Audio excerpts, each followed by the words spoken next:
economy is changing all the rules for divorce, and people are asking for just a few slight amendments as well as some major changes in their divorce. You know what happened? A lot of people, they made their settlements based on what their company was worth or what their real estate was worth or what they were making, and then it turns out, and already one spouse has been paid or one spouse is getting paid. So what do you do? Exactly, and that's what we're about to find out in this next piece. A little bit of advice if you're in that situation.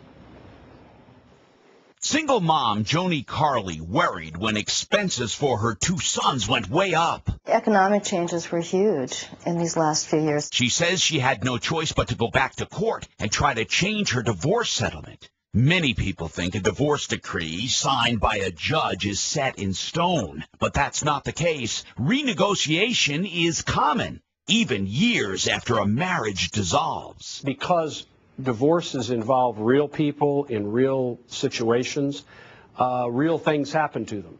They get a pay reduction, they lose their job, they get ill, they get disabled. So what do you do if your circumstances change? If you're the one who is supposed to pay and you can't, don't ignore the problem. If you do nothing in a situation, you have a court-ordered obligation.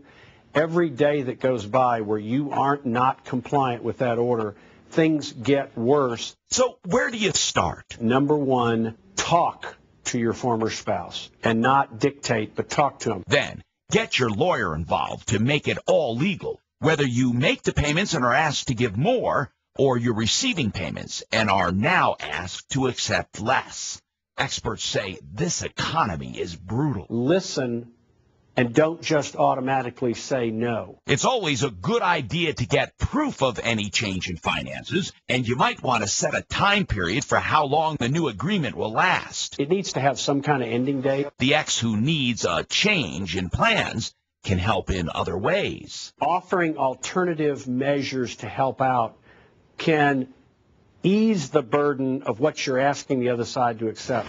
By way of example, I can help you out on transporting the kids. Part of Joni's settlement was renegotiated, but not everything. Her advice to others is to try to work it out together for the sake of the kids. The most important thing is for both parents to step up to the plate and do their best for the kids. And this is such a huge issue. We really wanted to delve in this more deeply as far as renegotiating the divorce decree. We have Rich Harris with us from the Harris Law Firm. He does family law. Rich, this has to be an issue because I've talked to at least 3 or 4 people that said, I would have never done that. And what happens? I mean, are things set in stone?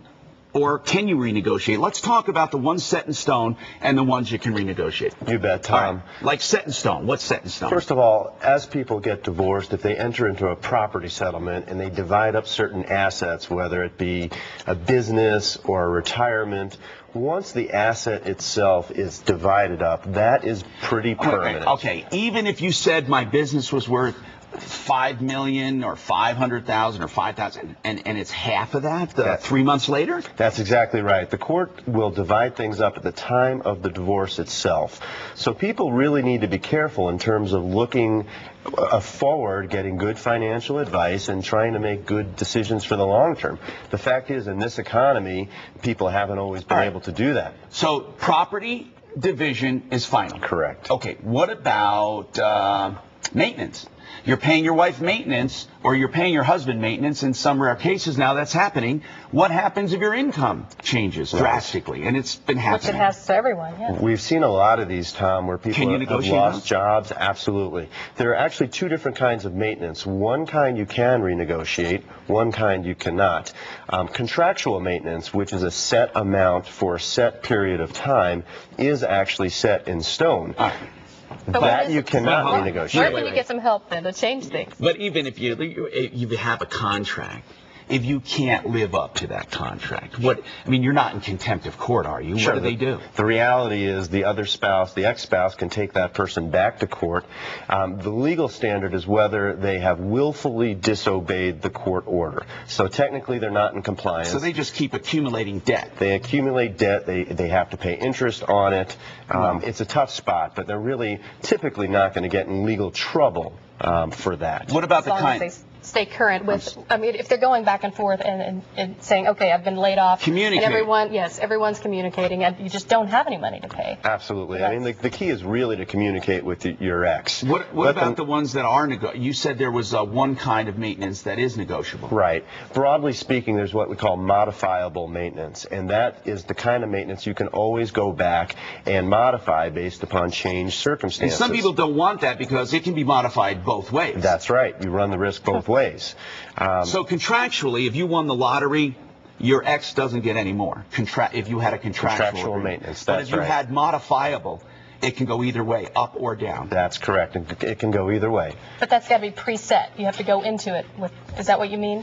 Yeah, absolutely. At the time of the divorce, it depends on the kind of settlement you negotiate or that the judge orders. What about child support? That's always modifiable, Child support, right? Tom, is always modifiable. The legal standard is changed circumstances that are substantial and continuing. So obviously any loss of a job, any significant cut in pay will justify a modification. But can they claim somebody is willfully unemployed or underemployed? Absolutely. Does it happen often? It happens a lot. We litigate this a lot. I mean, just as some people have legitimate problems in making the payments, other people are going to take advantage, and they're not going to go out and find better jobs. They're not going to do what they need to do to support the kids. There is so much to talk about with divorce. We'll have other shows like this. Like a lot of divorces have become splitting up debt, not assets, and people wanting people to take the house. No, you take it. No, you take it. Hey, by the way, you can find Rich Harris, the Harris Law Firm, at mylegalhelpcenter.com. He's part of an effort we have there to provide answers to people. mylegalhelpcenter.com.